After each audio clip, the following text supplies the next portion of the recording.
Cordial saludo, mi nombre es Cristian José Uribe López, presento mi documento, estudiante de la UNAC, cursando física electrónica, daré solución a la tarea 1, introducción al análisis de circuitos resistivos, dando solución a los 4 conceptos y respuesta a la pregunta problematizadora.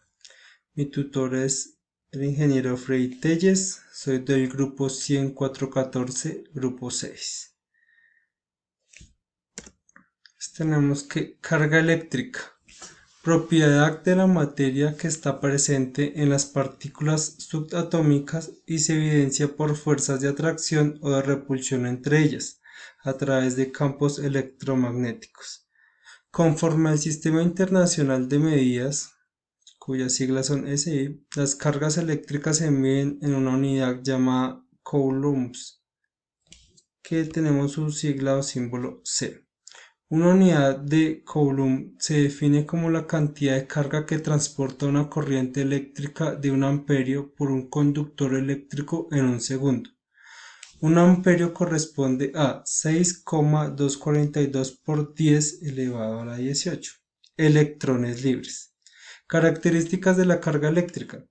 Tenemos que es negativa cuando tiene más electrones que protones, positiva cuando tiene menos electrones que protones y neutra cuando tiene igual número de electrones que protones. A continuación daré gráficas acerca de la carga eléctrica.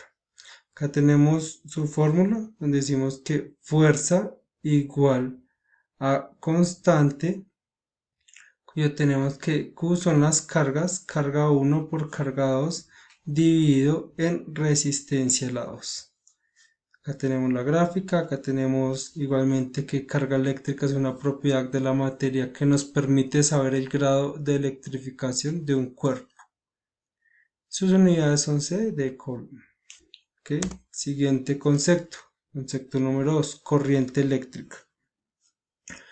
Decimos que es el flujo de carga eléctrica a través de un material conductor, debido al desplazamiento de los electrones que orbitan el núcleo de los átomos que componen el conductor.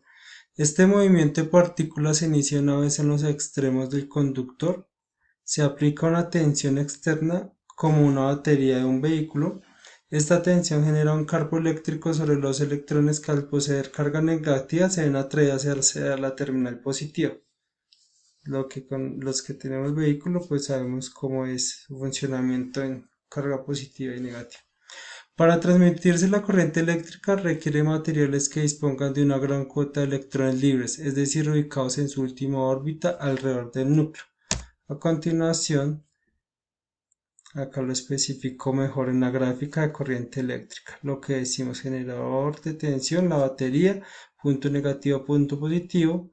La unión pues genera la corriente. Igualmente en una bombilla. Negativo, positivo, su circuito. La batería decimos que la fuente de electricidad y la corriente eléctrica, ¿verdad? Igualmente acá tenemos otro sistema de la batería. Tenemos acá su potencial negativo, electrones moviéndose, conductor eléctrico, potencial positivo. Ok, siguiente concepto, tensión. La magnitud que define la diferencia de potencial eléctrico es entre dos puntos es la tensión, cuya unidad de medida es el voltio, V, su signo. La tensión eléctrica o diferencia de potencial es una magnitud física que cuantifica la diferencia de inicial eléctrico entre dos puntos, es decir, el voltaje con que la electricidad pasa de un cuerpo a otro. Por eso comúnmente se le denomina voltaje y su unidad de medida es el voltio. Técnicamente, la RAE define tensión eléctrica como voltaje con que se realiza una transmisión de energía eléctrica y o voltaje entre dos polos o electrodos. RAE, la Real Academia Española. Y tenemos las imágenes de tensión, cuya tensión puede ser baja, media o alta, ya depende de lo que vayamos a trabajar. Disculpen. Y acá tenemos la gráfica en cuanto al voltio, el coulomb positivo o negativo según hablábamos anteriormente. Por último concepto tenemos la energía.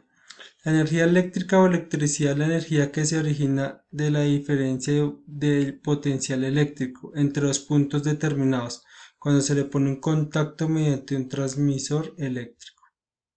Este contacto provoca una corriente eléctrica que consiste en la transmisión de cargas negativas, electrones, a través de un material propicio para ello, como suele ser los metales, que es conductor, desde el punto de generación y o almacenamiento hasta el punto de consumo. Usualmente la energía eléctrica es convertida en otras formas de energía, como la energía lumínica, energía mecánica o térmica. El campo de la física encargado del estudio de este tipo de energía es la física eléctrica o electricidad y data del siglo XVIII. Fue un dato adjunto en medio de la lectura que quise agregar. Y acá tenemos pues las gráficas. Acá obviamente el interruptor, acá tenemos un motor con su abominado armadura, los que ya conocemos sobre motores o algo así.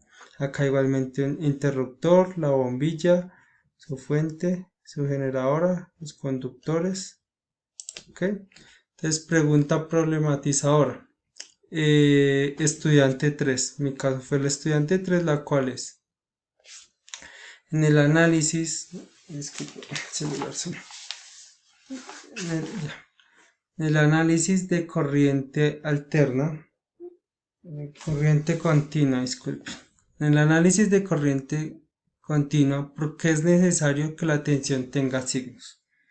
Entonces, con lo que es necesario que tenga los signos, ya que los componentes pasivos, los cuales son los resistores, capacitadores e inductores, tienen una ecuación que los define, el cual en este trabajamos la ley de Ohm. Estas ecuaciones establecen una relación entre el voltaje y la corriente. No podemos simplemente asignarle una polaridad al voltaje y una dirección a la corriente. La polaridad del voltaje y la dirección de la corriente tienen que ser consistentes entre sí. La convención universal para la polaridad del voltaje y la dirección de la corriente para los componentes de dos terminales. En sí, debemos tener los signos, son necesarios, pues para poder asimismo hallarle la solución, la fórmula y pues tener su abreviatura de cada quien o cada cual vamos a trabajar. A continuación la bibliografía, alguna de las bibliografías acerca de la investigación para dar respuesta a los 4 conceptos y la pregunta problematizadora. Buen día.